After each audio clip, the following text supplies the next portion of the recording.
The scream tore through Francesca Nolan's throat before she could bite it back, jerking her awake in the pre-dawn darkness of her cramped room above the St. Joe General Store, sweat soaking through her cotton nightgown despite the cool Missouri spring morning in 1878.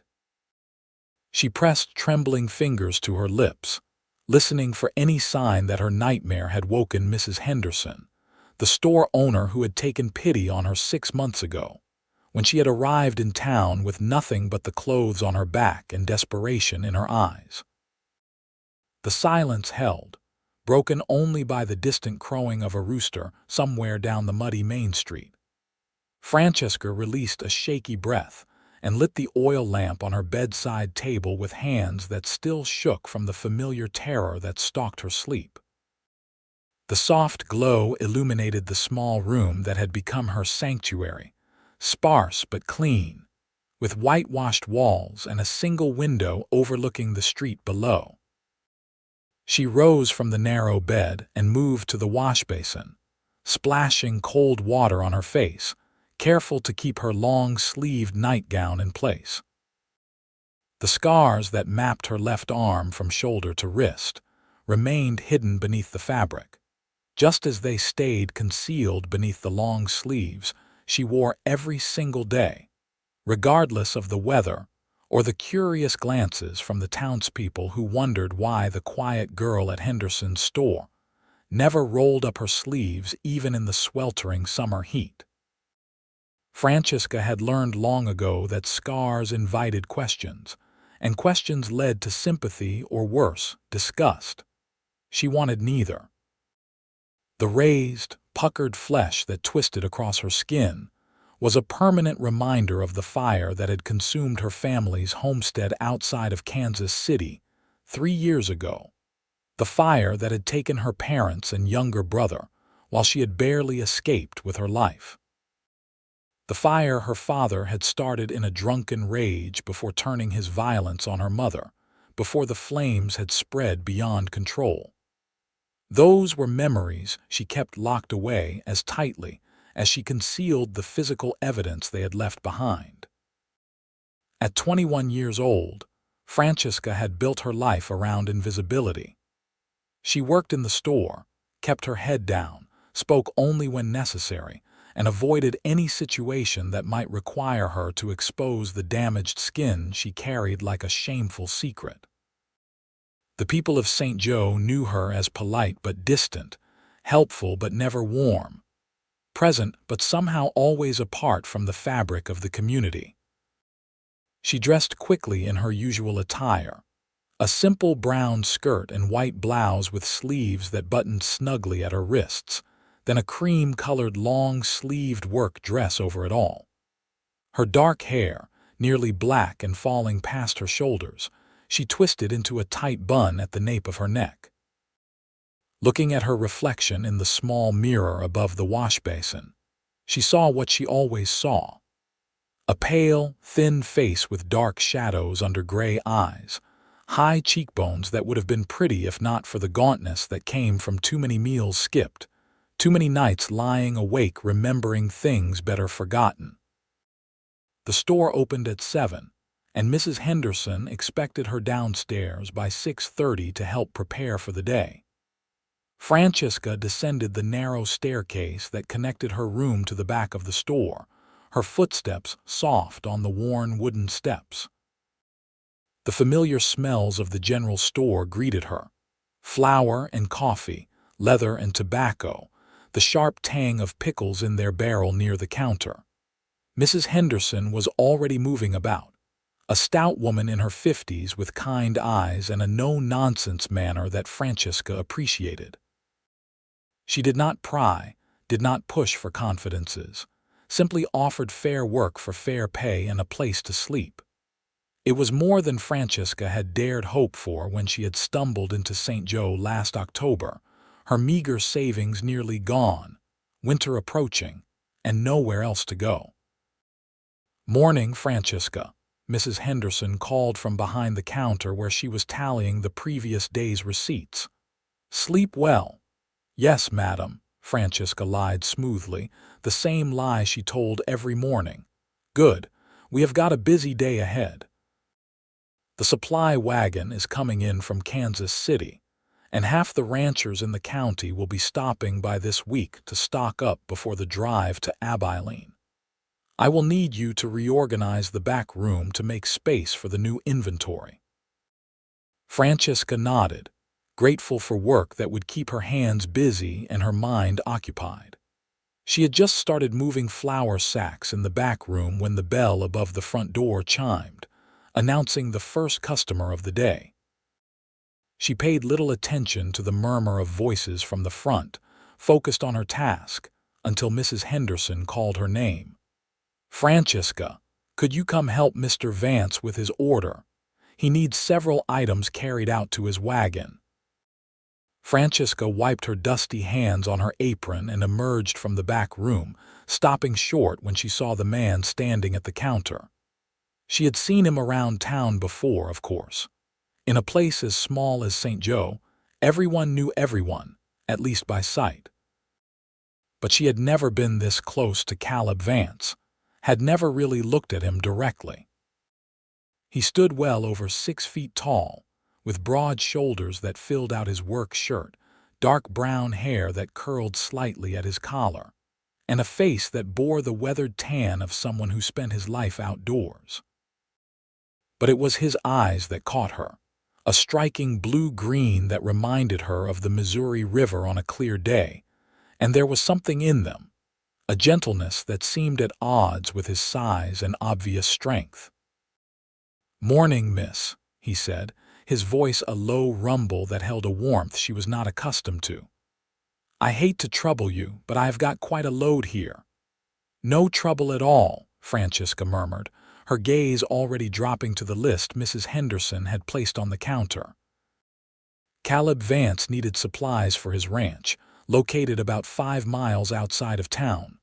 Flour, sugar, coffee, canned goods, rope, nails, and various other items that would indeed make quite a load.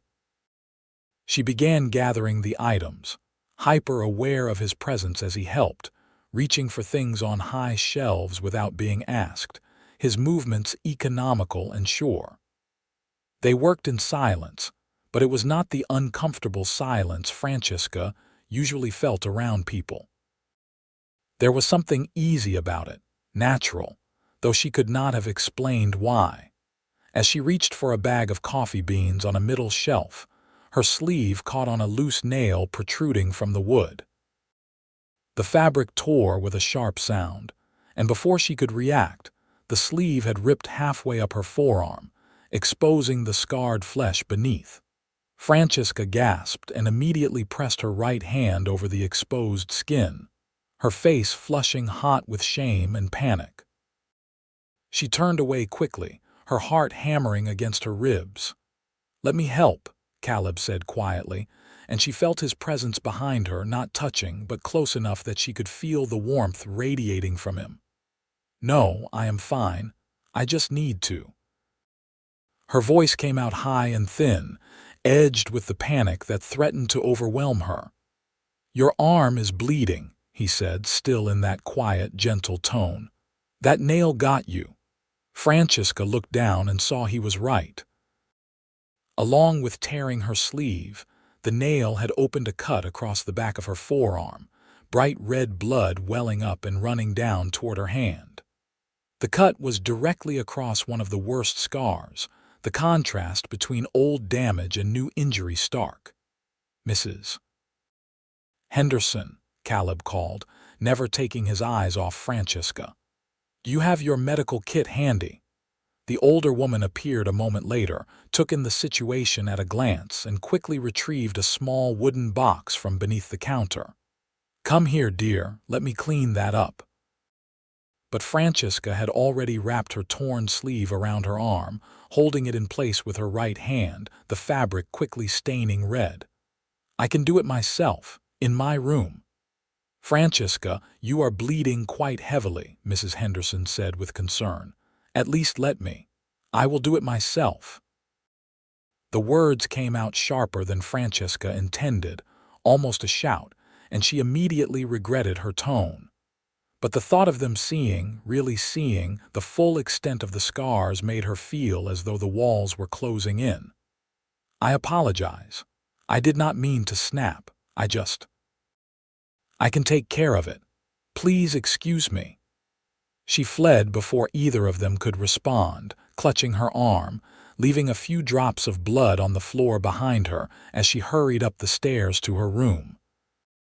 Once inside, she locked the door and leaned against it, breathing hard, tears of humiliation burning in her eyes. Stupid. She had been so stupid and careless. Now they had seen, or at least Caleb Vance had seen, and soon everyone in town would know that strange Francesca Nolan had hideous scars running up her arm, and they would whisper and speculate and pity her, and she could not bear it. With shaking hands, she unwrapped the torn sleeve from her arm and examined the cut. It was not as bad as the bleeding had suggested, more wide than deep, though it would definitely need cleaning and bandaging. She poured water from her pitcher into the basin and began washing away the blood, wincing as the water stung the open wound. She was wrapping a clean strip of cloth around her forearm when a soft knock came at her door. "Francesca," Mrs. Henderson's voice, gentle but firm. "May I come in, dear?" Francesca pulled on a fresh blouse with long sleeves before unlocking the door. Mrs. Henderson entered carrying the medical kit and a cup of tea. "Let me look at that properly," the older woman said, setting down the tea and opening the kit. "And before you argue, I have seen worse things than scars in my 53 years on this earth, and nothing you are hiding under those sleeves is going to shock or disturb me." There was such matter-of-fact kindness in her tone that Francesca found herself obeying, sitting on the edge of her bed and extending her arm. Mrs. Henderson unwrapped the makeshift bandage, examined the cut with experienced eyes, and began cleaning it with a solution that stung but would prevent infection. "These scars," Mrs. Henderson said quietly as she worked, not looking at Francesca's face, "they tell me you survived something terrible. That makes you strong, not something to be ashamed of." "People do not see it that way," Francesca whispered. "They see damaged goods, something broken that cannot be fixed." "Some people do," Mrs. Henderson agreed, applying a salve to the cut before wrapping it with clean bandaging. "But not everyone. Caleb Vance, for instance. You know what he said after you left?" Francesca shook her head, not trusting her voice. "He said that poor girl has been carrying something heavy all by herself. Not pity, you understand. Recognition. He knows what it is like to carry burdens." Mrs. Henderson finished tying off the bandage and finally met Francesca's eyes. "His wife and baby daughter died 4 years ago. Fever took them both within a week of each other. He nearly lost his ranch in the aftermath, nearly lost himself. But he rebuilt, piece by piece. He understands survival." Something in Francesca's chest tightened at this information. She thought of those gentle eyes, that quiet voice, and suddenly understood the sadness she had sensed beneath his calm exterior. "He did not look at me with disgust," she asked, hating how small her voice sounded. "He looked at you with concern and respect," Mrs. Henderson said firmly. "Which is more than can be said for most people in this world. Now, you take a few moments to collect yourself, change into a fresh dress if you like, and come back downstairs. We have work to do, and I will not have you hiding in your room over an accident." After Mrs. Henderson left, Francesca sat for a long moment, sipping the tea and trying to calm the storm of emotions churning inside her. Part of her wanted to pack her few belongings and disappear again, find another town where no one had seen her scars, start over once more in her carefully constructed invisibility. But another part of her, a part she had thought long dead, whispered that maybe, just maybe, she was tired of running and hiding. She changed into a fresh dress, another long-sleeved garment in a soft blue that brought out her eyes, and braided her hair instead of pulling it back in its usual severe bun. It was a small change, but it felt like an act of defiance against her own fear. Then she descended the stairs, her head held higher than usual. Caleb Vance was still there, sitting on a bench near the front window, his hat in his hands. He stood when he saw her, his expression open and earnest. "Miss Nolan," he said, "I wanted to apologize if I overstepped. I did not mean to cause you distress." "You did not," Francesca said, forcing herself to meet his eyes even though everything in her screamed to look away.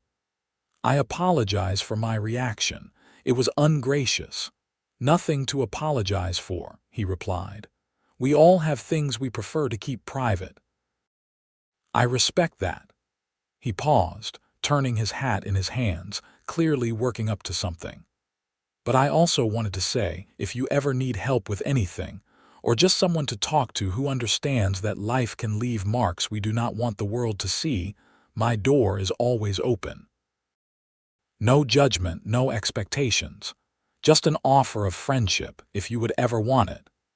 The sincerity in his voice nearly undid her carefully maintained composure.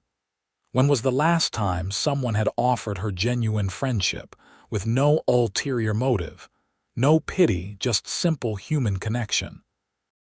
"Thank you, Mr. Vance," she managed. "That is very kind." "Caleb," he corrected gently. "Mr. Vance was my father, and he was not nearly as pleasant a person as I try to be." Despite herself, Francesca felt a small smile tug at her lips.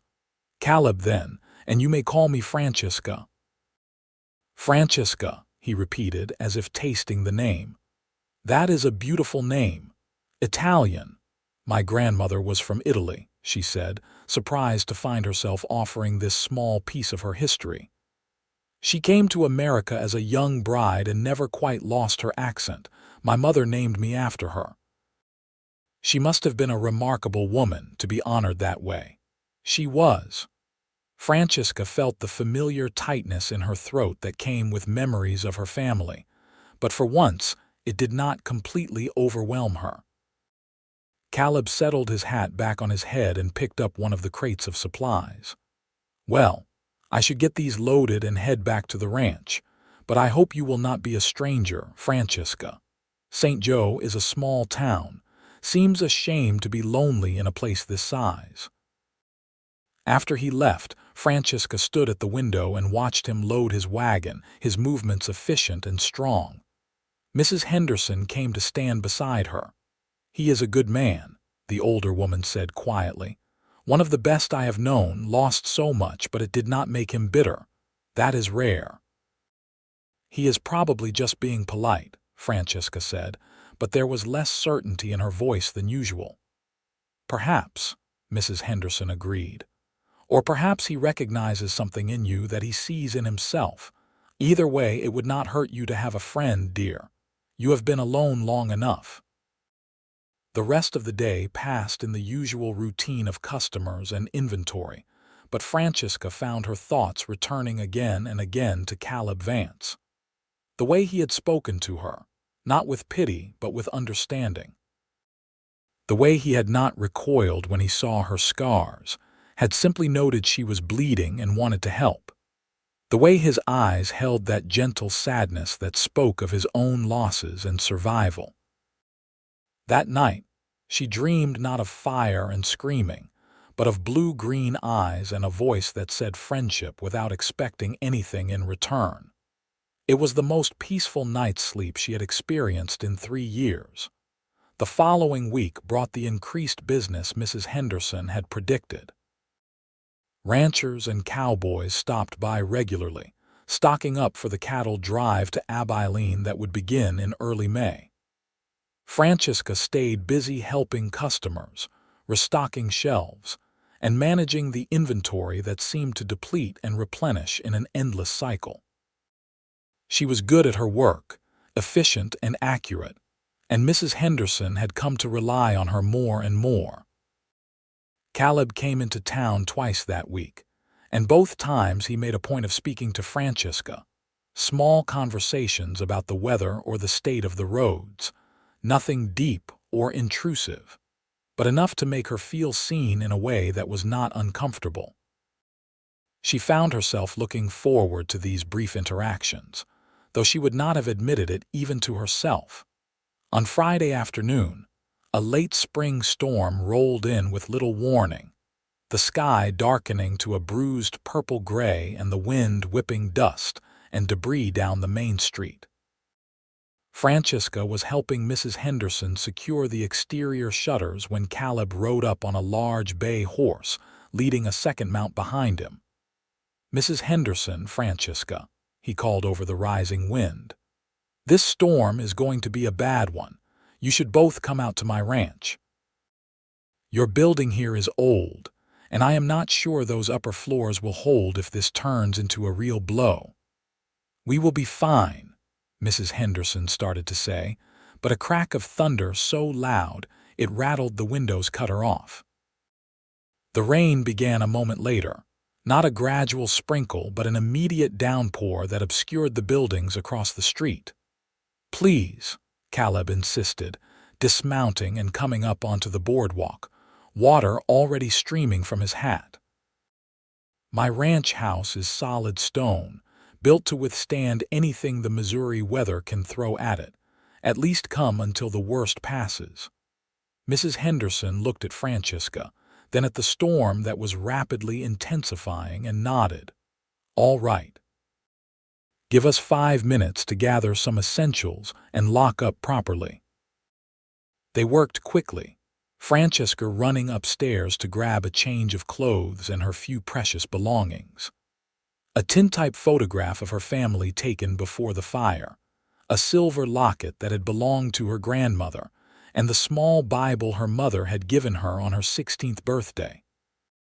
She stuffed these items into a canvas bag along with her nightgown and extra dress. By the time she came back downstairs, Mrs. Henderson had locked the cash box and secured the front door. Caleb helped them both mount Mrs. Henderson on the spare horse and Francesca sitting behind Caleb on his bay, her arms wrapped around his waist to keep from falling as the horse lunged forward into the storm. The ride to Caleb's ranch was a nightmare of wind and rain, the dirt road already turning to mud beneath the horse's hooves. Francesca pressed her face against Caleb's broad back, her arms tight around him, feeling the muscles of his torso move as he controlled the horse with expert ease. Rain soaked through her clothes within minutes, and she was shivering violently by the time they galloped into the ranch yard. Caleb's ranch house was indeed built of stone, a solid 2-story structure that looked like it could withstand a siege, let alone a storm. He helped them both dismount and ushered them quickly inside while he led the horses to the barn. The interior was warm and dry, with a fire already burning in the large stone fireplace that dominated one wall of the main room. Francesca stood dripping on the wooden floor, taking in her surroundings.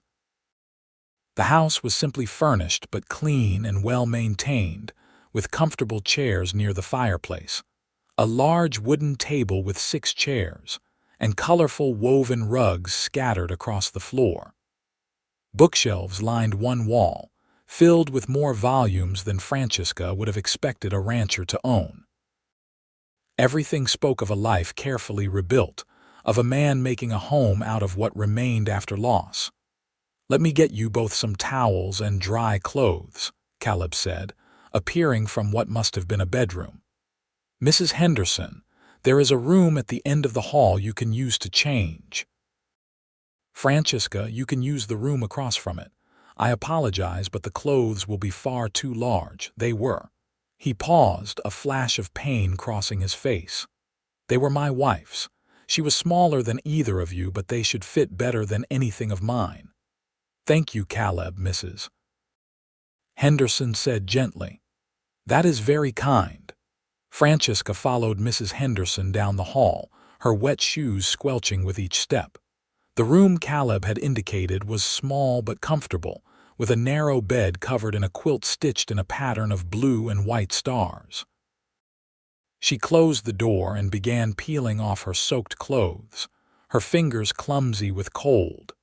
The dress Caleb had left on the bed was a simple green cotton, faded from many washings but clean and soft.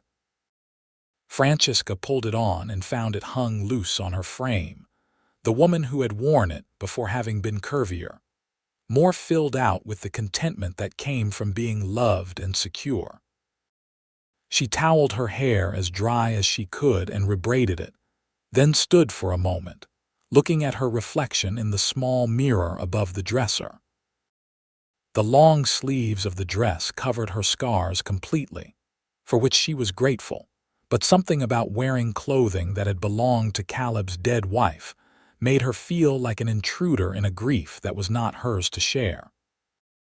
She touched the soft fabric gently, wondering what kind of woman had worn this dress, had loved this man, had built a life in this stone house only to have it cut short by fever and fate. When she emerged from the room, Caleb had changed into dry clothes and was putting a kettle on the hook over the fire to make tea. Mrs. Henderson sat in one of the chairs near the hearth, already wrapped in a blanket, looking tired but comfortable. "The storm sounds like it is getting worse, Mrs. Henderson observed, and indeed, the wind was howling around the house now, a high, keening sound that spoke of the fury being unleashed outside. "It will blow itself out by morning," Caleb said. "These late spring storms always do. You are both welcome to stay the night. I have plenty of room, and the roads will be impassable until tomorrow at the earliest." "That is very generous," Francesca said, taking a seat in the chair across from Mrs. Henderson. "We seem to be imposing on your hospitality quite significantly." "It is not an imposition to help people," Caleb replied, pouring hot water into a teapot. "It is what neighbors do. Besides, this house is far too big and quiet for just one person. It is nice to have company." They spent the evening talking, or rather, Caleb and Mrs. Henderson talked while Francesca mostly listened, contributing occasional comments but content to let the conversation flow around her. They spoke of the town, of the upcoming cattle drive, of the challenges of ranching in Missouri where the weather could be unpredictable and harsh.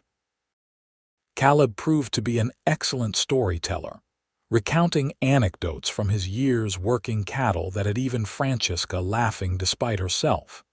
As the night deepened and the storm raged outside, Mrs. Henderson began to nod off in her chair. Caleb gently woke her and guided her to the room she had used earlier, then returned to find Francesca still sitting by the fire, staring into the flames. "You should get some rest too," he said softly, taking the chair Mrs. Henderson had vacated. "It has been a long day." "I do not sleep well," Francesca admitted, the words escaping before she could stop them. "Nightmares," Caleb nodded slowly. "I know something about those. I spent the first year after Sarah and Emma died waking up screaming, convinced I could have done something to save them, that I had failed them somehow. It took a long time to accept that some things are beyond our control, that we cannot always protect the people we love from the cruelties of the world." "Sarah was your wife?" Francesca asked quietly. "And Emma your daughter?" "Yes. Sarah was 24 when she died. Emma had just turned 2. She had her mother's eyes and laugh." His voice was soft with remembering, sad but no longer sharp with the rawness of fresh grief. "The fever came on sudden. One day they were fine, the next they were burning up, delirious. The doctor did everything he could, but in the end it was not enough. I buried them in the spring of '74, up on the hill overlooking the ranch. Sometimes I still go up there and talk to them, tell them about my day, ask Sarah for advice when I am facing a difficult decision. Probably sounds foolish." "It does not sound foolish at all," Francesca said. "It sounds like love." They sat in comfortable silence for a moment, the fire crackling between them, the storm a distant roar beyond the thick stone walls. "Your scars," Caleb said carefully. "You do not have to tell me how you got them. But I want you to know that they do not make me see you as anything other than what you are. A strong woman who survived something terrible and kept going. That takes courage most people do not have." Francesca felt tears prick her eyes. No one had ever called her strong before. Damaged, yes. Broken, certainly. But strong, that was new. And hearing it from this man who had survived his own terrible loss made it feel real, made it feel possible that maybe, just maybe, she was more than the sum of her scars and trauma. "It was a fire," she heard herself say, the words coming out haltingly, painfully, like something being pried loose from a wound. 3 years ago. My father, he was a violent man when he drank, which was often. That night he set fire to our house with us inside. My mother and younger brother died in the flames. I barely got out. The burns covered my left arm and part of my shoulder. The doctors said I was lucky to survive, but for a long time I did not feel lucky. I felt cursed. And now, Caleb asked gently. "Now I do not know what I feel," Francesca admitted. "I have spent 3 years hiding, afraid that if anyone saw the scars, they would know everything else too. All the shame and fear and guilt. So I kept myself covered, kept myself apart, and told myself it was better to be alone than to risk letting anyone see the truth." "But you are tired of hiding," Caleb said, and it was not a question. "I am so tired," Francesca whispered, and suddenly the tears she had been holding back spilled over, running hot down her cheeks. "I am tired of being afraid all the time, tired of thinking that I am too damaged for anyone to want to know, tired of waking up every night reliving the worst moment of my life." Caleb moved then, crossing the space between them and kneeling beside her chair. He did not touch her, did not presume, but his presence was solid and warm and reassuring. "Then stop hiding," he said simply. "Not all at once, not in ways that make you uncomfortable, but little by little. Let people see you, Francesca. Let them see your strength, your kindness, your resilience. And if someone reacts badly to your scars, that says everything about them and nothing about you." "Is it really that simple?" she asked, looking down at him through her tears. "No," he admitted with a slight smile. "It is that hard, but hard does not mean impossible. I had to relearn how to live after Sarah and Emma died.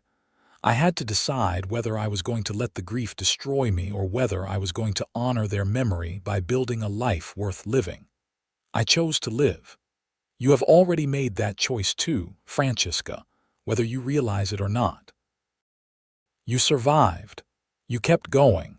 You found work, made a place for yourself in a new town. That is choosing to live.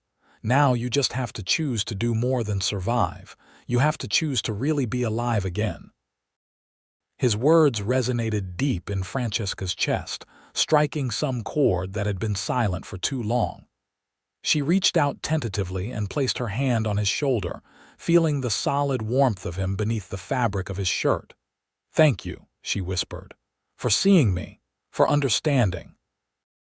"Thank you for trusting me with your story," he replied, covering her hand with his own, his palm warm and calloused from years of ranch work.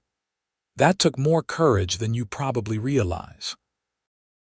They stayed like that for a long moment, connected by touch and understanding, two wounded souls recognizing each other in the firelight. Then Caleb stood, gently releasing her hand. "You should try to get some rest," he said. "Tomorrow is a new day, and I have a feeling it is going to be the start of something good." Francesca did sleep that night, curled up in the narrow bed in the borrowed green dress, and for the first time in 3 years, she did not dream of fire and death. Instead, she dreamed of blue-green eyes and a gentle voice telling her she was strong. Morning came with the crystalline clarity that often follows violent storms. Francesca woke to sunlight streaming through the window and the smell of coffee and frying bacon wafting from the kitchen.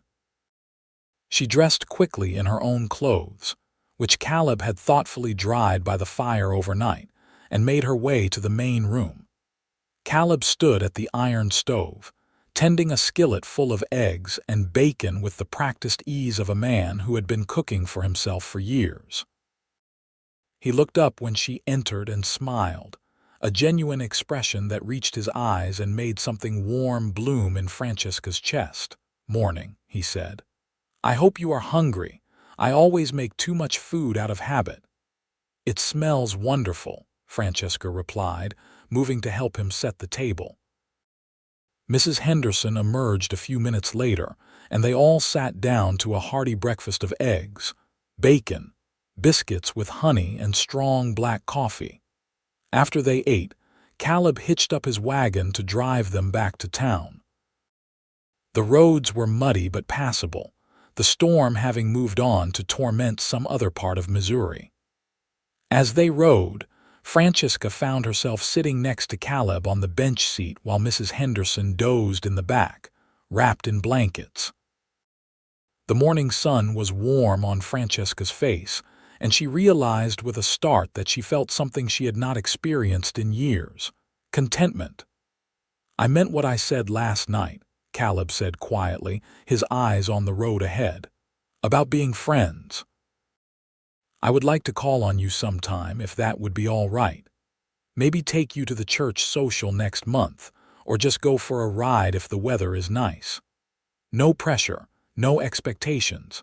Just two people who understand something about survival and loss, spending time together." Francesca's first instinct was to refuse, to retreat back into the safety of her isolation. But she thought of what he had said about choosing to really live, not just survive, and she found herself nodding. "I would like that," she said, and was rewarded with another of those genuine smiles that made her feel seen and valued in a way she had almost forgotten was possible. "Good," Caleb replied simply, and they rode the rest of the way to town in companionable silence. The weeks that followed brought a subtle but significant shift in Francesca's life. Caleb began coming to town more frequently, always with some plausible reason, supplies to purchase or business to conduct, but he always made time to talk with Francesca, to ask about her day, to share stories from the ranch. Mrs. Henderson watched these interactions with approval but said nothing, letting the relationship develop at its own pace. True to his word, Caleb invited Francesca to the church social held on the first Saturday in June. She agonized over what to wear, finally settling on a light blue dress with long sleeves that Mrs. Henderson had helped her sew from fabric they sold in the store. When Caleb arrived to pick her up, driving a freshly washed buggy pulled by his best horses, the look in his eyes told her she had chosen well. The social was held in the field behind the white clapboard church, with tables groaning under the weight of food brought by every family in the county, and a small band playing fiddle music for dancing. Francesca felt anxiety flutter in her stomach as they approached, knowing that everyone would notice her arrival with Caleb, would speculate and gossip and wonder. But Caleb seemed oblivious to the stares, or perhaps he simply did not care. He introduced her to people with easy confidence, his hand resting lightly on the small of her back, a gesture of subtle support that steadied her nerves. Most people were kind, welcoming her with smiles and small talk. A few women gave her cool, assessing looks, clearly wondering what Caleb Vance saw in the odd girl from Henderson's store. But Francesca found that their disapproval bothered her less than she had expected. As the sun began to set, painting the sky in shades of orange and pink, the band struck up a waltz. Caleb turned to Francesca and extended his hand. "May I have this dance?" he asked, and there was something in his voice, a nervous hope, that made Francesca realize this was a significant moment for both of them. "I am not a very good dancer," she warned, placing her hand in his. "Neither am I," he admitted with a grin. "We will stumble through it together."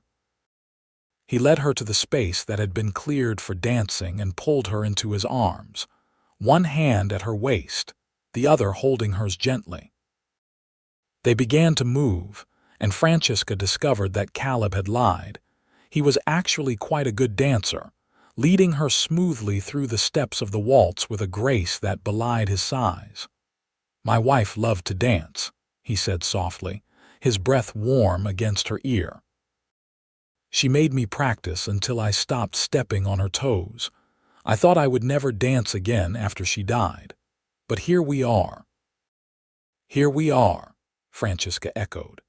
And as they turned in slow circles under the darkening sky, surrounded by music and laughter and the warm glow of lanterns being lit against the coming night, she felt something crack open inside her, some hard shell of protection she had built around her heart beginning to dissolve. When the dance ended, Caleb did not immediately release her. They stood facing each other, his hands still on her waist, her hands resting on his shoulders, and Francesca saw in his eyes the same tentative hope she felt building in her own chest. "Francesca," he began, then paused, seeming to struggle for words. "I know we have not known each other long, and I know you are still healing from your past. I am too. But I want you to know that spending time with you has made me remember what it feels like to look forward instead of always looking back. You have brought something back into my life that I thought was gone forever." "What is that?" Francesca whispered, almost afraid to hear the answer. "Hope," Caleb said simply. "The hope that maybe life has more in store for both of us, that maybe we do not have to carry our scars alone." Before Francesca could respond, a commotion at the edge of the gathering drew their attention. A man had ridden in hard, his horse lathered with sweat, and was urgently speaking to the sheriff. Whatever he was saying caused the sheriff's face to darken with concern. "What is happening?" Francesca asked, suddenly anxious. Caleb kept one hand at her waist, but moved them closer to where the sheriff was now addressing the crowd. "Folks, we have got a situation. There have been reports of a gang of outlaws working their way across the county, robbing homesteads and small ranches. They hit the Patterson place last night, made off with their livestock and what little cash they had saved. I am asking all the ranchers to be extra vigilant and for anyone living alone or vulnerable to consider staying in town until we can track these men down." Anxious murmuring rippled through the crowd. The sheriff continued, "I am forming a posse to ride out at first light. Any able-bodied men willing to help, report to my office tomorrow morning at dawn." Caleb's jaw tightened, and Francesca felt a chill of fear run through her. "You are going to volunteer," she said, and it was not a question. "I have to," he replied, looking down at her with regret. "The Patterson family are good people, and if these outlaws are not stopped, more innocent folks will get hurt. But I do not like leaving you and Mrs. Henderson unprotected in town." "We will be fine," Francesca said with more confidence than she felt. "There are plenty of people in St. Joe. The outlaws would not dare attack the town itself." "Probably not," Caleb agreed, but he still looked worried. "Promise me you will be careful. Keep the store locked at night, and if anything seems wrong, anything at all, you get yourself to the sheriff immediately." "I promise," Francesca said, touched by his concern. "And you promise me you will be careful too. These men are dangerous." "I will be careful," he assured her. Then, after a moment's hesitation, he bent and pressed a gentle kiss to her forehead. "I am coming back, Francesca. We have too much still to talk about, too much ahead of us. I am not letting a bunch of outlaws change that." The social broke up shortly after, the festive mood replaced by tension and worry. Caleb drove Francesca back to the store, walking her to the door and waiting until she was safely inside before departing with a final reassuring squeeze of her hand.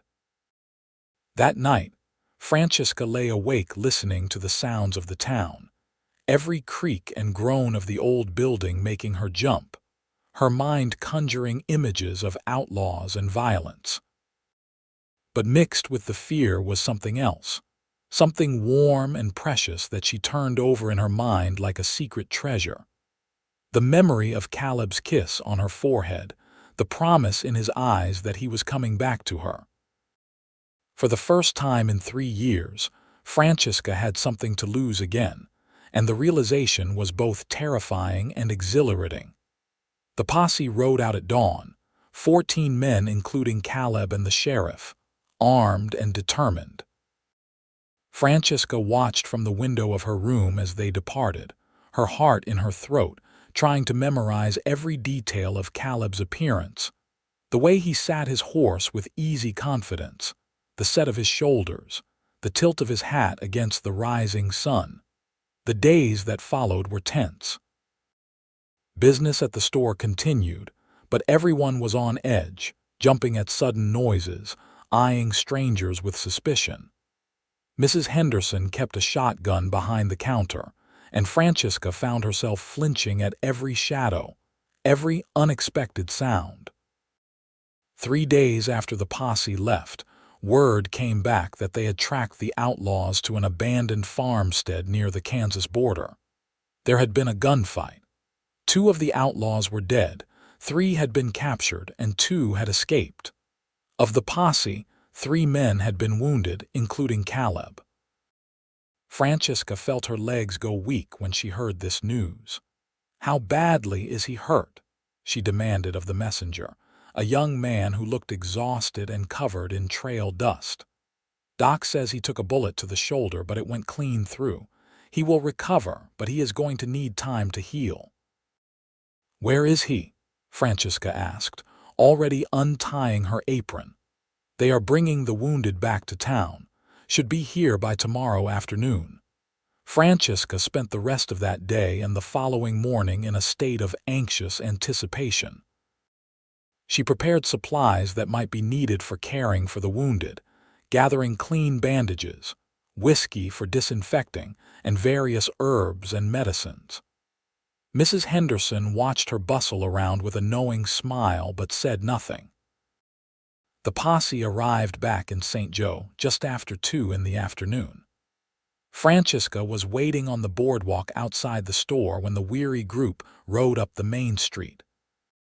She spotted Caleb immediately, his left arm in a makeshift sling, his face pale beneath his tan but sitting upright in his saddle and very much alive. Their eyes met across the dusty street, and Francesca saw relief and something deeper flash in his gaze.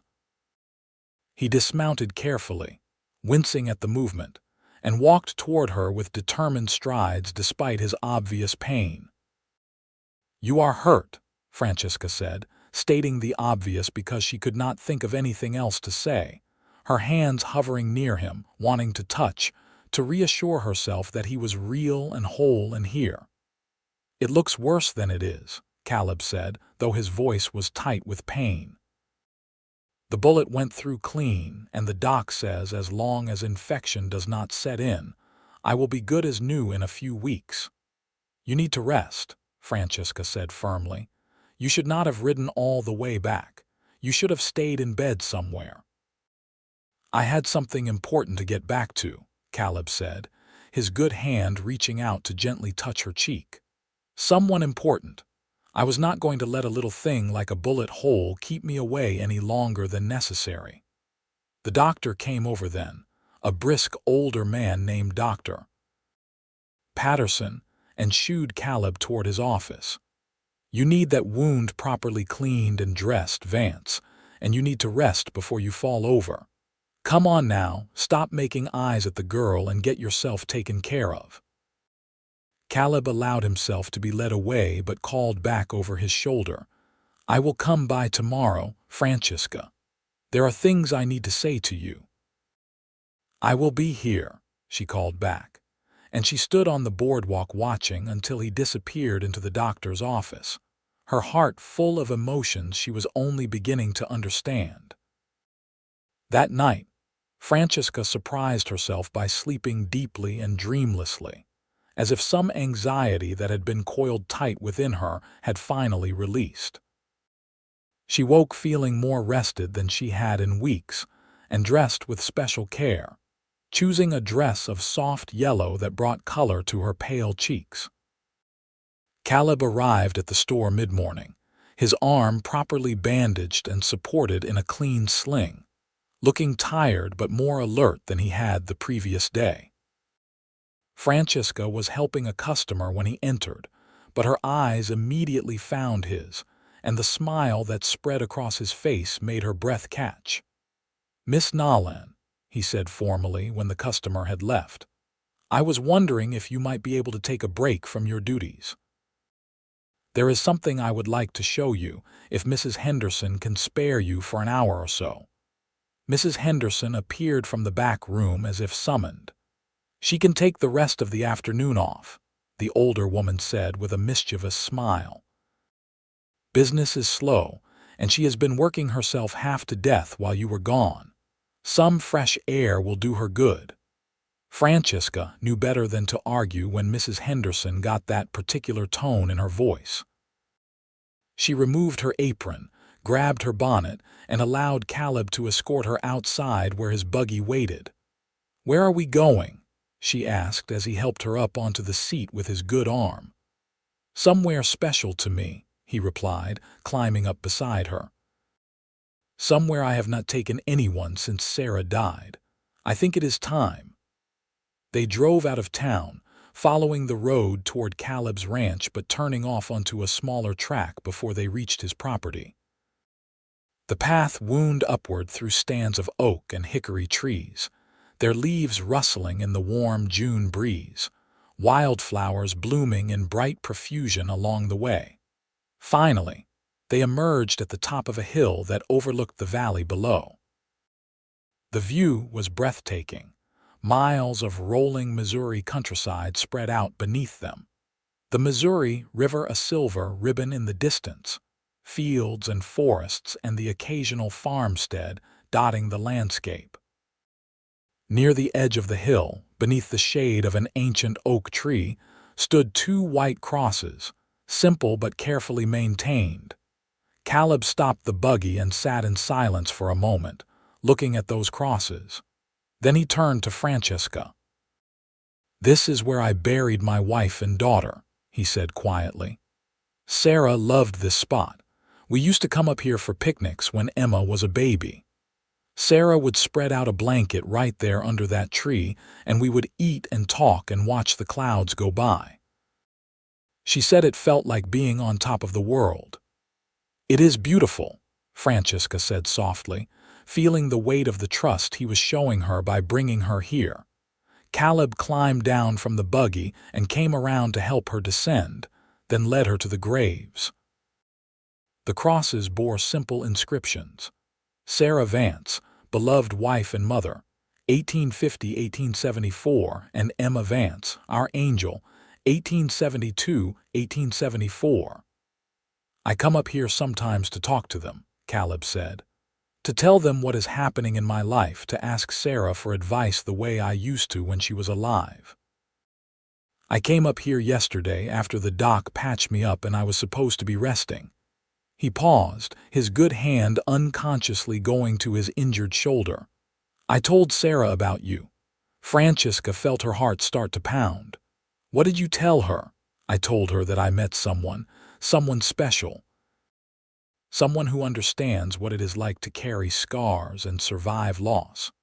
I told her that for the first time in 4 years, I find myself thinking about the future instead of dwelling in the past. That I wake up in the morning looking forward to the day because I might see you." He turned to face her fully, his blue-green eyes intense and earnest.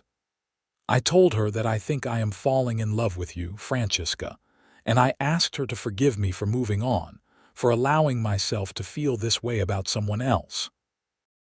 Tears were streaming down Francesca's face before she even realized she was crying. "Caleb, Wait," he said gently. "Let me finish. I know it might seem too soon. We have not known each other long, and I know you are still healing, still learning to trust again. I am not asking you for anything right now. I just needed to be honest with you about my feelings.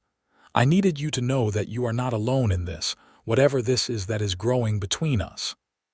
"I am falling in love with you too," Francesca said, the words tumbling out in a rush.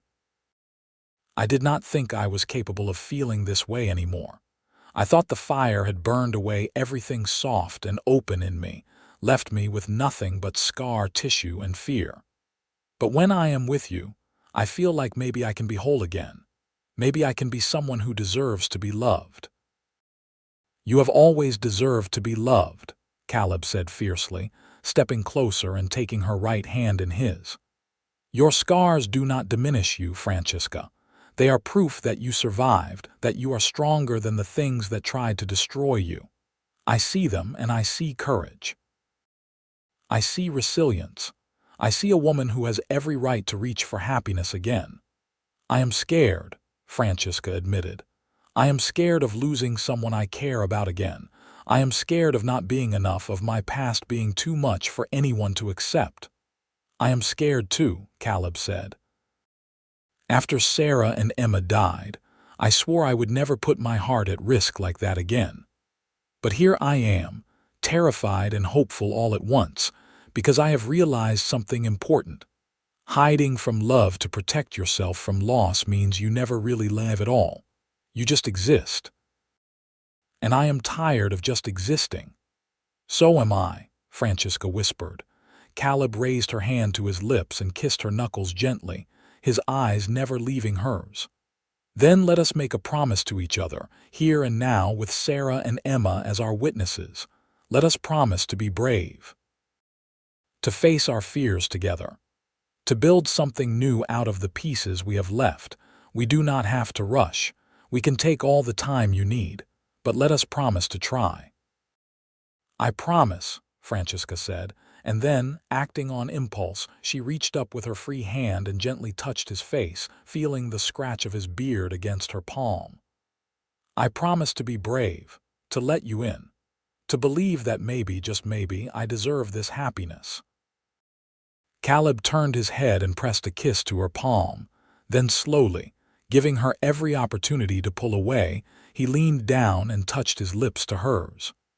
It was a gentle kiss, tender and careful, a question and a promise all at once. Francesca felt it all the way down to her toes, a warmth that spread through her entire body, chasing away shadows she had carried for so long. When they finally pulled apart, both breathless, Caleb rested his forehead against hers. "I have wanted to do that since the first time I saw you in Henderson's store, looking like you were carrying the weight of the world on your shoulders. I wanted to tell you that you did not have to carry it alone." "I am glad you did," Francesca said. "Kiss me, I mean. And also tell me I did not have to be alone. Both of those things." They stood together under the oak tree, holding each other carefully because of Caleb's injury, and watched the sun begin its descent toward the horizon. Francesca looked at the two white crosses and felt not sadness but gratitude. Sarah Vance had loved this man and made him capable of loving again. Emma had been the child who taught him that every moment was precious. Their loss had nearly destroyed him, but it had also made him into someone who understood pain and healing, who could recognize a wounded soul and offer it gentle acceptance. "Thank you," Francesca whispered to the graves, "for loving him and shaping him into the man he is. I will take care of him." "I promise." Caleb heard her and tightened his good arm around her waist. "We will take care of each other," he corrected softly. As they drove back to town in the gathering dusk, Francesca felt lighter than she had in years. The scars on her arm were still there, they would always be there, but somehow they felt less like a mark of shame and more like what Caleb had called them, proof of survival, evidence of strength. The following weeks brought a deepening of their relationship. Caleb's shoulder healed slowly, and Francesca often visited the ranch to help him with tasks that required two functional arms. She learned her way around his kitchen, cooking meals while he protested that she did not need to fuss over him, but the warmth in his eyes told her he appreciated it nonetheless. She met his ranch hands, a rotating crew of cowboys who treated her with respect once they saw that Caleb cared for her. She learned about cattle and horses, about the rhythm of ranch life, about the challenges Caleb faced as he worked to build his operation into something profitable and sustainable. And slowly, tentatively, she began to let him see more of her. Not just the scars on her arm, which he had already glimpsed, but the deeper wounds she carried. She told him about her father's rages, her mother's quiet desperation, her brother's fear. She told him about the guilt she carried for surviving when they had not, the nightmares that still sometimes woke her screaming, the shame that had made her hide for so long. Caleb listened to all of it with patience and compassion, never interrupting, never judging. When she finished, he simply held her and told her that none of it changed how he felt, that if anything, knowing what she had survived only made him admire her more. One hot July afternoon, they were sitting on the porch of his ranch house, seeking shade from the relentless summer sun, when Caleb took her left hand in his. Before she could react, he gently began unbuttoning the cuff of her sleeve. Francesca tensed, her first instinct to pull away, but she forced herself to remain still, to trust him. Slowly, carefully, he rolled her sleeve up past her elbow, exposing the full extent of the scarring that covered her forearm. The skin was puckered and discolored, shiny in places where it had healed wrong, a twisted landscape that bore witness to fire and pain. Caleb said nothing for a long moment, just looked at her arm with serious attention. Then, with infinite gentleness, he raised it to his lips and began kissing the scarred skin, starting at her wrist and working his way up her forearm. Not with pity or revulsion, but with tenderness and acceptance. Francesca felt tears spill down her cheeks as he pressed kiss after kiss to the skin she had hidden for so long, the skin she had thought of as ugly and shameful.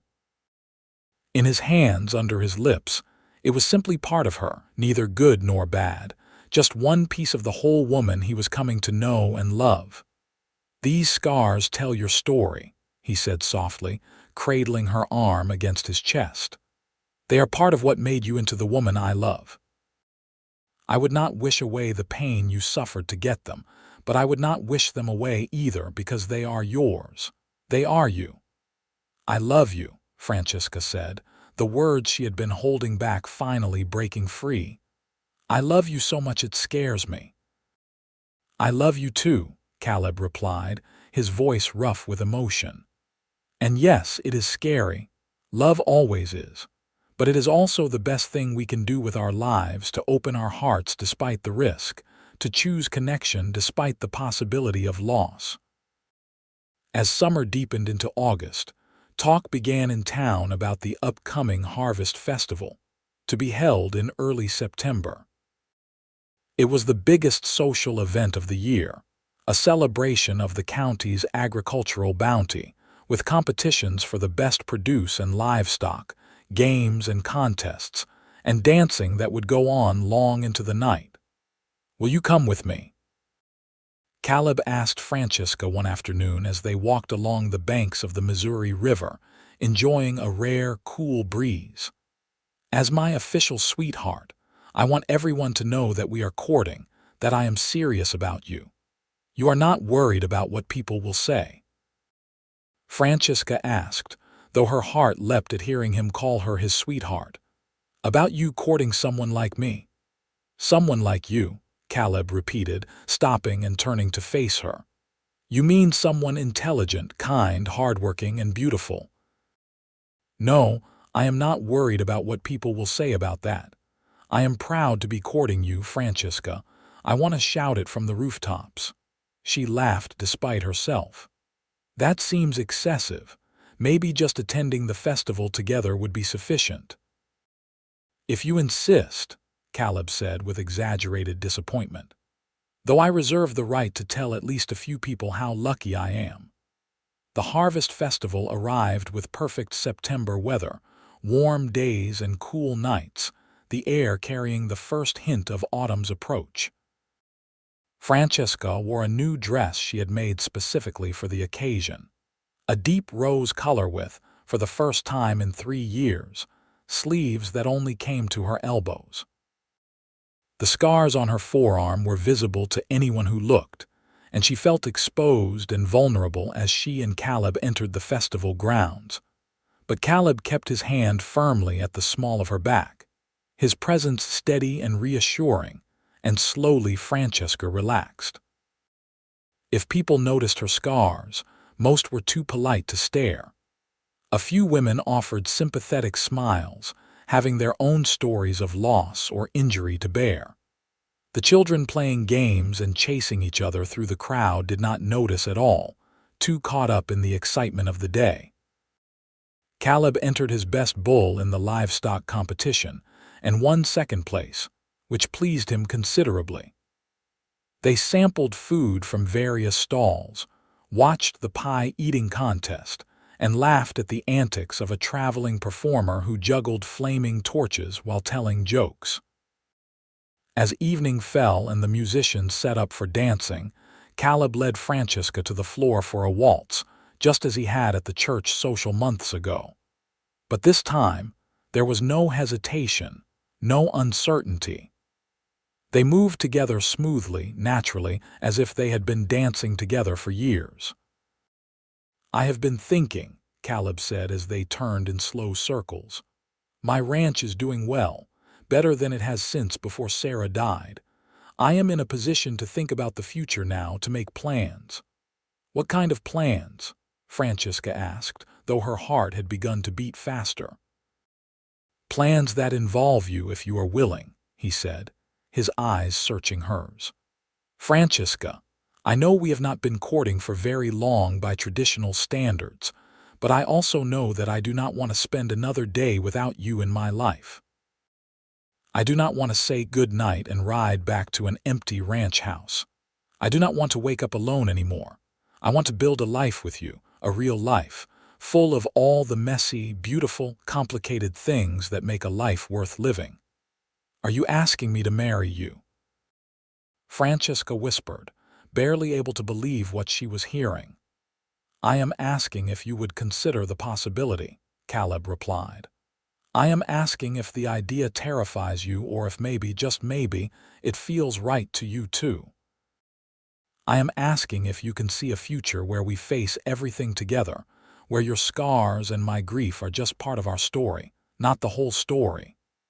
Francesca felt tears welling up, but they were not tears of sadness. They were tears of joy, of hope, of a future she had never dared to imagine. "It does not terrify me," she said. "Or rather, it does, but in a good way, a way that makes me feel alive. Yes, Caleb. Yes, I can see that future. Yes, I want to marry you." The smile that broke across Caleb's face was like the sun coming out from behind clouds. He stopped dancing right there in the middle of the floor, pulled her close and kissed her thoroughly to the cheers and applause of everyone around them. When they finally broke apart, both flushed and laughing, Caleb called out to the crowd, "She said yes. Francesca Nolan has agreed to be my wife." More cheers erupted, and people pressed forward to offer congratulations.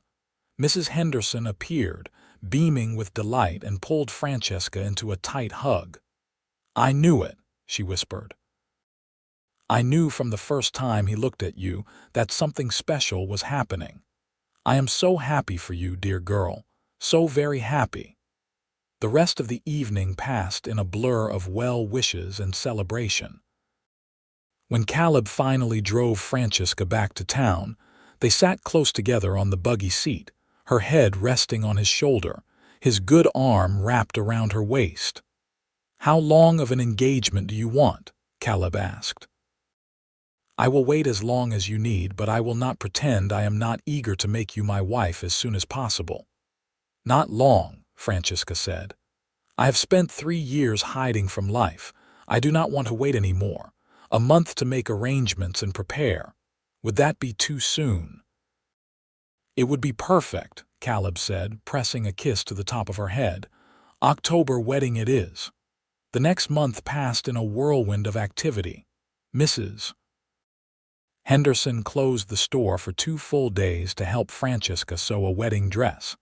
A beautiful creation in cream-colored silk, with lace at the collar and cuffs. The sleeves were long, as Francesca still preferred, but they were light and elegant rather than the heavy, concealing fabrics she had worn before. Caleb worked on preparing the ranch house for a wife, repairing things that had been neglected, adding small touches that he thought Francesca would appreciate. A shelf for her books in the main room, new curtains in the bedroom, a rocking chair on the porch where she could sit in the evenings.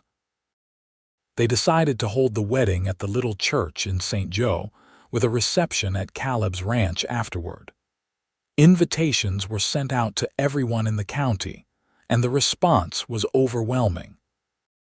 It seemed everyone wanted to celebrate with the cowboy who had found love again, and the quiet girl from the general store who had finally let someone see her scars. The night before the wedding, Francesca lay awake in her small room above the store for the last time, thinking about how much her life had changed in less than a year. She had come to St. Joe broken and afraid, convinced she would spend the rest of her life hiding from the world. Now she was about to marry a good man who loved her not despite her scars, but as the whole person they helped make her. She thought about her family, about her mother and brother who had died in the fire. She hoped they would be happy for her, that they would approve of Caleb and the life she was about to begin with him. And her father, despite everything he had done, she found she could think of him now without the overwhelming rage and pain that had once consumed her. He had been a broken man who had broken others, and that was tragic, but it no longer defined her entire existence. Morning came with perfect autumn weather, the sky a brilliant blue, the air crisp and clean. Mrs. Henderson helped Francesca dress, fussing over every detail until the younger woman was laughing and batting her hands away. "You look beautiful," Mrs. Henderson said, stepping back to admire her handiwork. "Caleb is going to forget how to speak when he sees you." The ceremony was set for 2 in the afternoon, and by the time Francesca arrived at the church, it was packed with people. She stood in the vestibule, clutching a bouquet of autumn wildflowers that one of the ranch wives had picked for her, and felt a moment of panic. So many people, all looking at her, seeing her. But then the music started, and she looked down the aisle and saw Caleb standing at the altar, looking impossibly handsome in a new suit, his eyes fixed on her with such love and pride that all her anxiety melted away. This was right. This was where she was supposed to be. She walked down the aisle alone, having no one to give her away, but she did not feel alone. She felt supported by the entire community that had gathered to witness this moment, by Mrs. Henderson dabbing at her eyes in the front row, by the ranch hands from Caleb's place who had cleaned up and dressed in their Sunday best, by every person who had shown her kindness in the past year. When she reached the altar and took Caleb's outstretched hands, she felt a sense of completion, of coming home to a place she had not known she was searching for. The pastor, a kindly man named Reverend Thompson, smiled at them both. "Dearly beloved, we are gathered here today to witness the union of Caleb Vance and Francesca Nolan in holy matrimony. This is a joyous occasion, a celebration of love's power to heal and restore, to give us hope even after loss." The ceremony proceeded with the traditional words and vows, But when it came time for Caleb to place the ring on Francesca's finger, he paused and looked at her with such intensity that everyone in the church seemed to hold their breath. "Francesca," he said, his voice carrying clearly through the small church, "I promise to love you in sickness and in health, in good times and bad. I promise to see all of you, every scar, every fear, every hope and dream, and to cherish every part. I promise to be your partner in building a life worth living, to face whatever comes with courage and humor and honesty. I promise to make you laugh when you want to cry, to hold you when the nightmares come, to remind you every single day that you are loved, valued, and precious. This is my vow to you before God and all these witnesses." Francesca was crying openly now, not caring who saw. When it was her turn, she took a shaky breath and spoke from her heart. "Caleb, you taught me that scars do not have to be hidden in shame, that survival is something to be proud of, that life can be good and full even after terrible loss. You saw me when I was invisible. You stayed when I tried to push you away. You loved me when I could not love myself. I promise to be your partner and your friend, your comfort in grief and your companion in joy. I promise to help you honor the past while building our future. I promise to be brave, to open my heart fully, to trust in the love we share. This is my vow to you before God and all these witnesses." "By the power vested in me," Reverend Thompson said with obvious emotion, "I now pronounce you husband and wife. Caleb, you may kiss your bride." And Caleb did, thoroughly and tenderly, while the church erupted in cheers and applause. When they finally broke apart, both laughing through their tears, Francesca felt a lightness in her chest, as if some heavy burden she had carried for years had finally been lifted. They walked back down the aisle together, hand in hand, husband and wife, ready to begin their new life together. The reception at the ranch was a lively affair, with more food than 100 people could eat, music and dancing, and countless toasts to the happy couple. As the sun began to set, painting the sky in shades of orange and pink, Caleb led Francesca away from the party to the porch of their house. "Alone at last," he said with a grin, pulling her into his arms. "How are you feeling, Mrs. Vance?" "Mrs. Vance," Francesca repeated, testing out the name. "That will take some getting used to, but I like it. I like it very much." "Good," Caleb said, kissing her forehead, her cheeks, her nose, and finally her lips. "Because you are stuck with it now, and with me, for the rest of our lives." "I cannot think of anywhere else I would rather be stuck," Francesca replied, resting her head against his chest and listening to the steady beat of his heart. They stood together on the porch as the stars began to emerge in the darkening sky, and Francesca thought about how far she had come. A year ago, she had been alone and afraid, hiding from the world behind long sleeves and careful silences.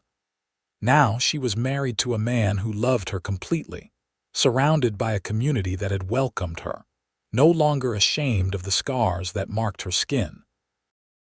The wounds that had once seemed like they would never heal had finally begun to close, not because the scars had disappeared, but because someone had shown her that scars were simply proof of survival, badges of honor rather than marks of shame.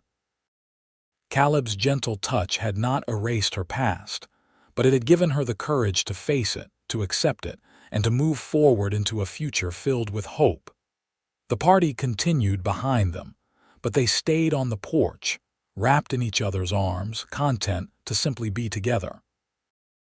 Eventually, the guests began to depart, offering final congratulations and well wishes as they headed home. Mrs. Henderson was one of the last to leave, pressing a kiss to Francesca's cheek and whispering, "Be happy, dear girl.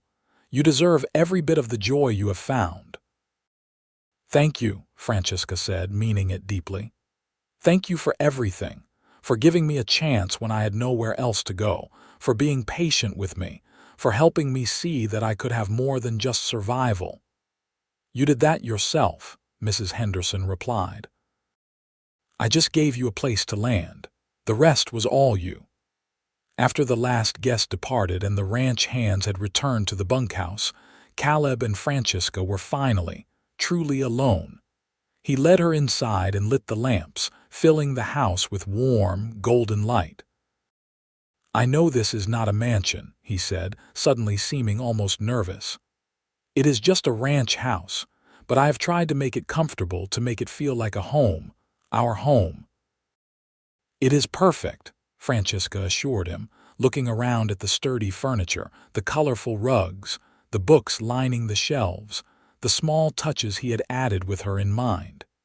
"It feels like home already." That night, they lay together in the bed that would be theirs for the rest of their lives, and Francesca found that she was not afraid. Caleb was gentle and patient, showing her with actions as well as words that she was cherished and desired, that her scars did not diminish her beauty in his eyes. And when she finally fell asleep in his arms, for the first time in 3 years, she did not dream of fire and loss. She dreamed of tomorrow, and all the tomorrows that would follow, stretching out before her like an open road leading to places she had never dared to imagine. The first months of marriage brought adjustments and discoveries, as Francesca settled into life at the ranch. She learned the rhythms of the seasons and the demands of ranch work, helping where she could, respecting the expertise of the hands Caleb employed while gradually finding her own role in the operation. She discovered that she had a talent for managing the ranch's finances, for keeping careful records of expenses and income that helped Caleb make better decisions about when to sell cattle and what improvements to invest in. She also took over the vegetable garden, which had been sadly neglected since Sarah's death, and turned it into a productive source of fresh food that supplemented their meals and provided extra to sell in town.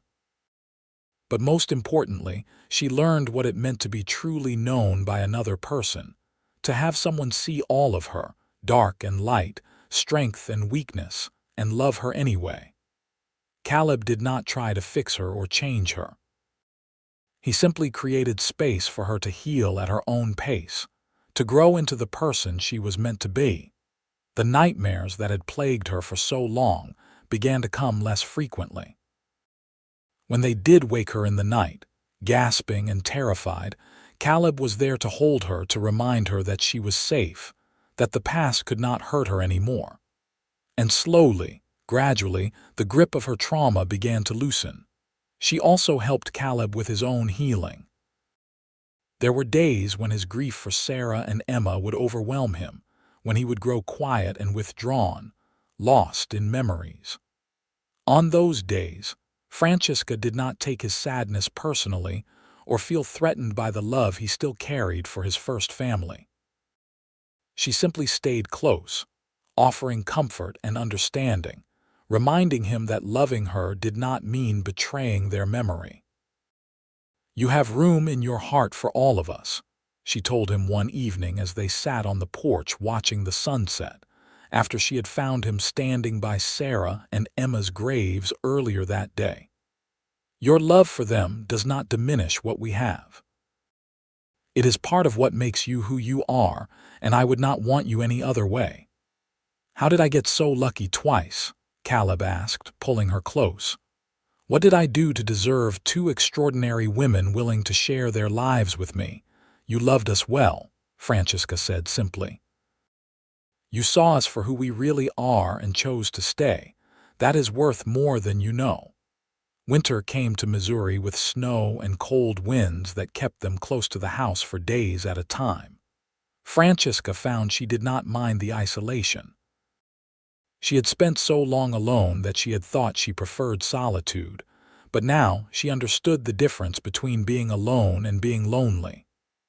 With Caleb, she could sit in comfortable silence for hours, reading by the fire or working on small tasks, content simply to be in his presence. They also talked endlessly during those long winter evenings, sharing stories from their pasts, dreams for their future, silly observations about their neighbors, serious discussions about ranch management and county politics. Francesca discovered that she had opinions about things she had never allowed herself to consider before, and Caleb encouraged her to voice them, to engage with the world instead of hiding from it. Christmas came, and they exchanged simple gifts. Francesca gave Caleb a warm scarf she had knitted herself, painstakingly learning the skill from Mrs. Henderson. Caleb gave Francesca a beautiful leather-bound journal with blank pages. "For your thoughts," he said, as she turned the empty pages with wonder. "You have so much inside you, so many stories and ideas. I thought maybe you would like a place to put them, where they can exist outside your own head." It was perhaps the most thoughtful gift anyone had ever given her. That night, by lamplight, Francesca made her first entry in the journal, writing about her journey from the frightened girl who had arrived in St. Joe to the woman she was becoming, married to a good man, learning to live without fear. As winter gave way to spring, Francesca began to feel a subtle but unmistakable change in her body. At first, she attributed the fatigue and queasiness to something she had eaten or perhaps a minor illness. But as the symptoms persisted and other signs emerged, she realized with a mixture of terror and joy that she was pregnant.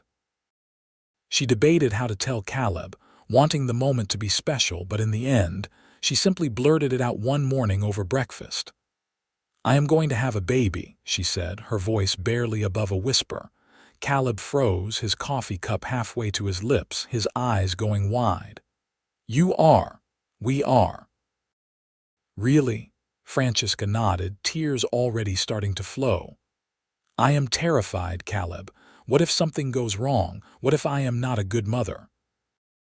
What if—" But she did not get to finish her litany of fears because Caleb had come around the table and swept her up in his arms, laughing and crying at the same time.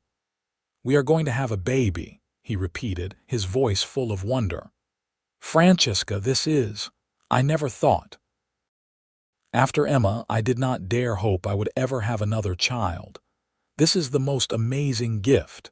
His joy was infectious, and despite her fears, Francesca found herself laughing too. "You are happy then, truly happy." "I am beyond happy," Caleb said, setting her gently back on her feet and placing his hand carefully on her still flat belly. "I am grateful and excited and yes, a little terrified too. But we will figure it out together, just like we figure out everything else." The pregnancy progressed smoothly through the spring and into the summer. Dr. Patterson examined Francesca regularly and pronounced her healthy and strong, predicting the baby would arrive in late September or early October, almost exactly a year after their wedding. Caleb was attentive to the point of being overprotective, trying to prevent Francesca from doing any work that he deemed too strenuous, which was essentially all work. Francesca tolerated this for a few weeks before firmly telling him that she was pregnant, not fragile, and if he did not let her live her normal life, she was going to lose her mind. "I survived being burned over a significant portion of my body," she reminded him with asperity. "I think I can handle washing dishes and hanging laundry." Caleb backed off, though she still caught him hovering anxiously whenever she did anything more strenuous than sitting in a chair. His worry, she knew, came from a place of love and the memory of his first wife's death. She tried to be patient with him, even as she asserted her independence. As summer reached its peak, they began preparing for the baby's arrival.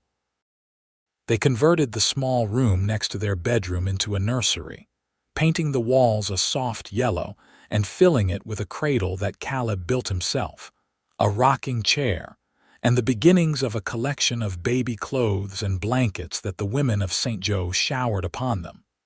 Boy or girl? Caleb asked one evening as they sat in the nursery, admiring their handiwork. "I do not know," Francesca said, one hand on her belly where the baby was currently rolling and kicking with impressive vigor. "Do you have a preference?" "Healthy," Caleb said immediately. "That is my only preference. A healthy baby and a healthy wife at the end of this." "Well, that is my preference too," Francesca agreed. "But if I had to guess, I think it is a boy. He kicks like a bull, or she does," Caleb said with a grin. Remember, Emma could be quite fierce when she wanted something, according to Sarah. Never underestimate the determination of a female Vance. In early September, a week before the baby was due, Francesca woke in the middle of the night to the feeling of wetness and a deep, cramping pain across her belly. She lay very still for a moment, trying to determine if this was false labor or the real thing, but another contraction stronger than the first answered that question. "Caleb," she said, reaching over to shake his shoulder. "Caleb, wake up. It is time." He came awake instantly, going from deep sleep to full alertness in a heartbeat. "The baby, now are you sure?" "Yes, I am sure," Francesca said through gritted teeth as another contraction seized her. "You need to get Dr. Patterson and Mrs. Henderson. Go now." Caleb scrambled out of bed and dressed in record time, pausing only to light several lamps and help Francesca into a clean nightgown. "I will be back as fast as I can. You are going to be fine. Everything is going to be fine." "I know," Francesca said with more confidence than she felt. "Now go." After he left, riding at a gallop toward town, Francesca tried to remember everything Mrs. Henderson and the other women had told her about childbirth. Pain was normal. Fear was normal. This had been happening since the beginning of time, and women survived it every day. But it still hurt more than anything she had experienced since the fire, waves of pain that came closer and closer together as the night wore on. By the time Caleb returned with Dr. Patterson and Mrs. Henderson, Francesca was gripping the bedpost and trying not to scream.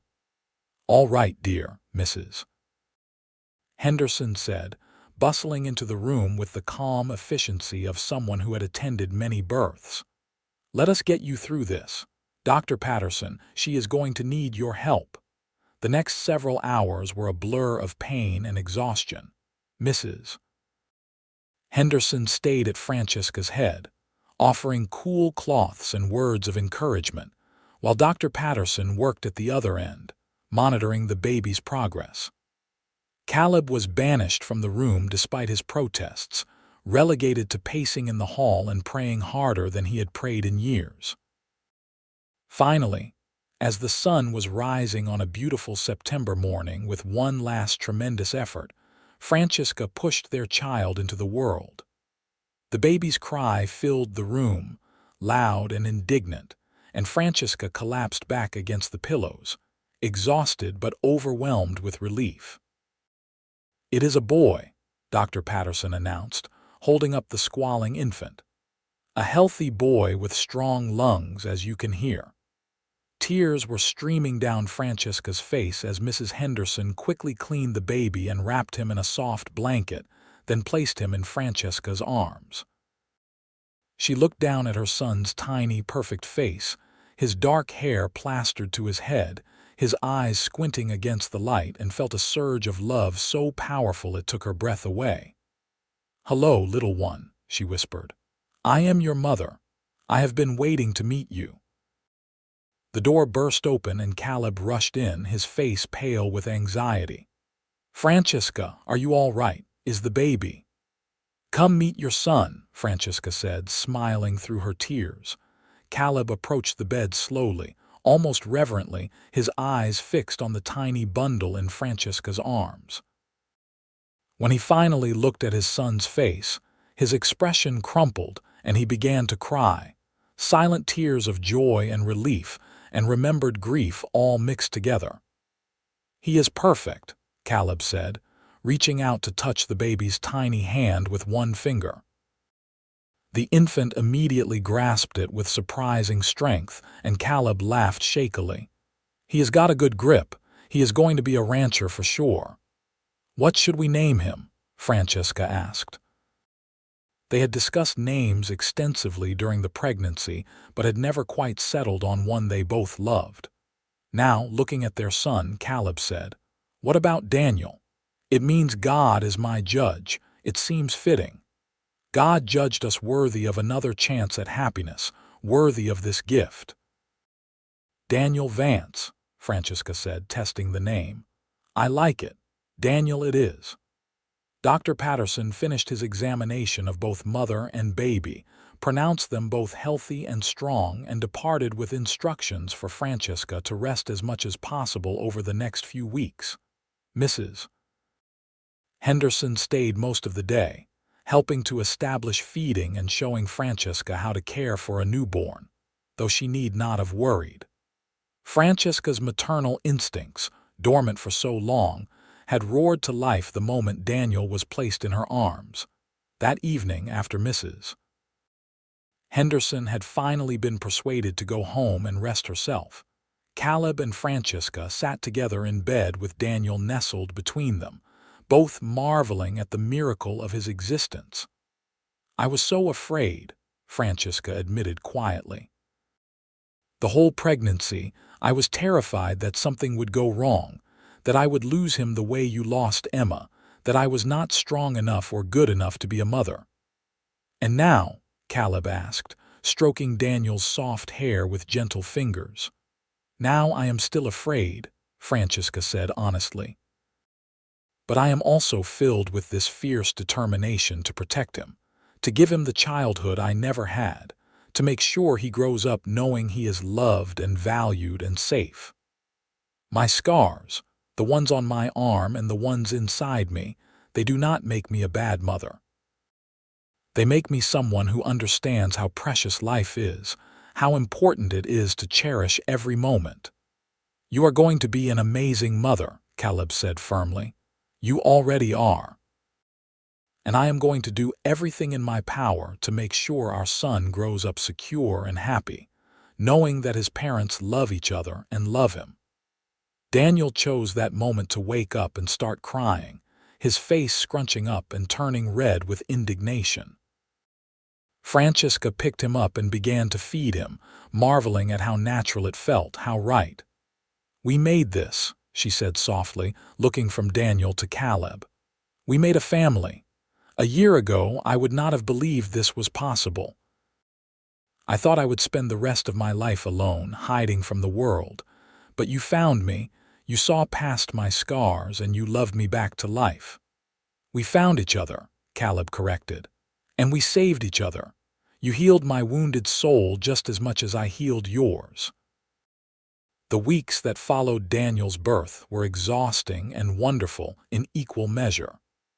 Francesca was amazed by how much time and energy one tiny human could require, but she had never been happier.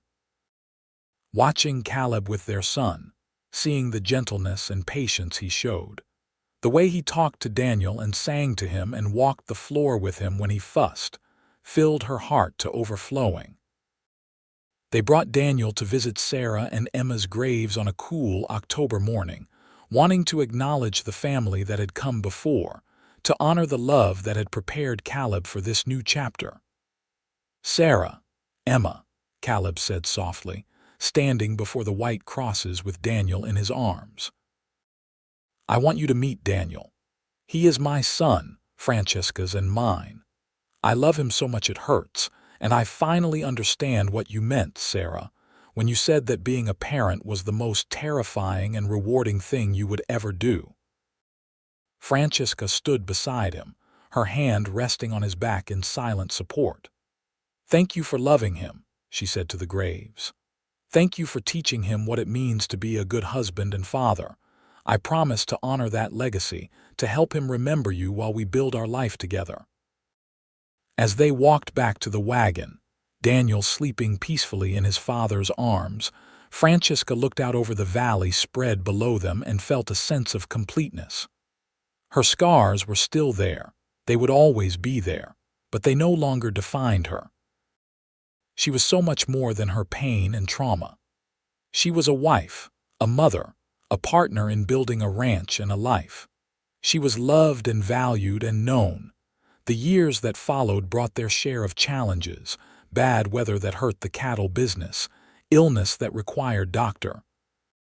Patterson's intervention, the constant hard work that came with ranching.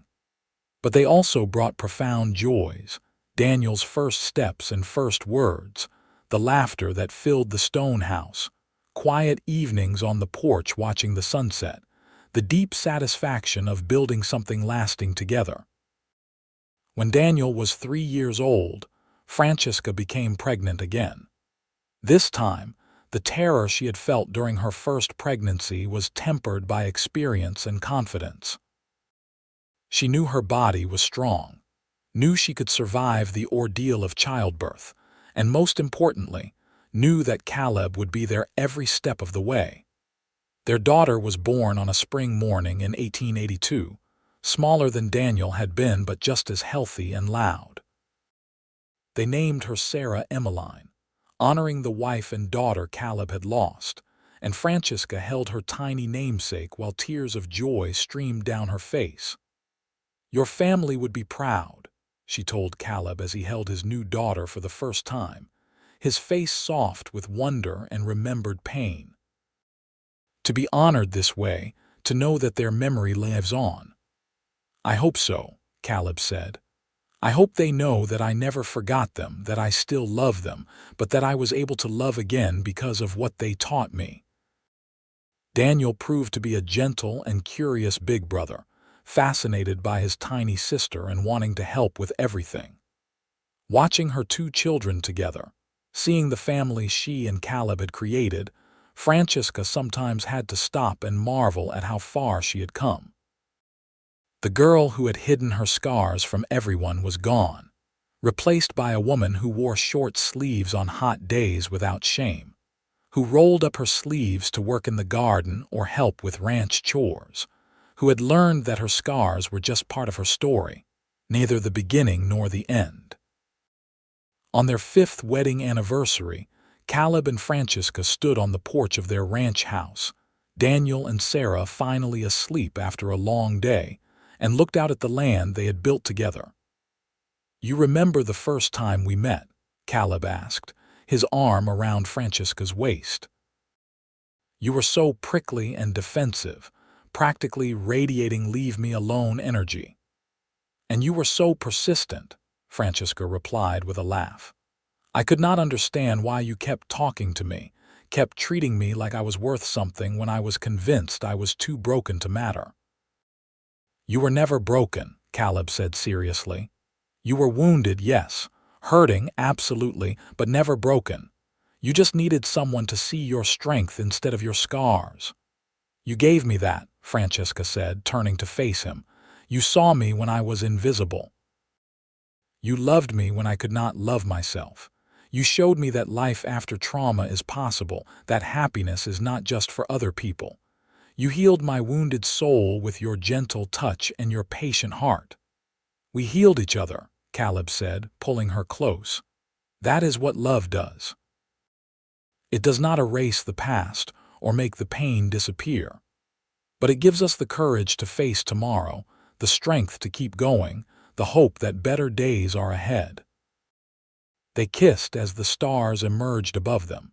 2 survivors who had found each other in a dusty Missouri town, who had looked past scars and grief to see the possibility of something beautiful, who had built a family and a life worth living inside the house. Their children slept safely. Around them, the ranch they had built together stood solid and prosperous. And within their hearts, old wounds had finally healed, replaced by love and hope, and the certainty that they had found in each other exactly what they needed. Francesca no longer hid her scars from anyone. She wore them openly now, proud symbols of survival and strength. And when her daughter Sarah was old enough to ask about them, Francesca told her the truth, not all the horrifying details, but enough to help her understand that everyone carries scars of some kind, that what matters is not what wounded us, but how we choose to heal. "Your father taught me that," Francesca said, holding her daughter close. "He showed me that being strong does not mean pretending nothing ever hurt you. It means surviving the hurt and finding the courage to love and trust and hope again. That is the greatest lesson I could ever teach you, to never let fear make you hide from life, no matter what scars you carry."